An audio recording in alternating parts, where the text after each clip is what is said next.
Radio जीवे Pakistan digital खुसूसी report. मशरकी Slovakia में 2 ट्रेनों में तसादम, 66 अफराद जख्मी। Bratislava, Slovakia.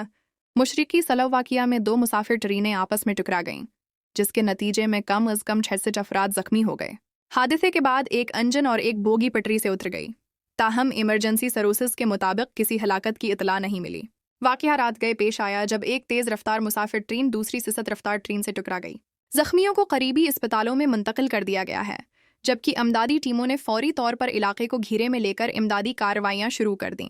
स्लोवाकिया के वज़ीर ट्रांसपोर्ट ने तहकीकात का हुक्म दे दिया है और कहा है कि हादसे की वजूहात का पता लगाया जाएगा ताकि आइंदा ऐसे वाक़यात से बचा जा सके। प्यारे सामाईन व नाज़रीन, ये वाक़या याद दहानी है कि सफ़र के दौरान हिफाजती इक़दामात और ट्रेन सिस्टम की निगरानी किस कदर ज़रूरी है। हादिसात को रोकने के लिए टेक्नोलॉजी और नज़्म व ज़ब्त बुनियादी किरदार अदा करते हैं। ये है रेडियो जीवे पाकिस्तान डिजिटल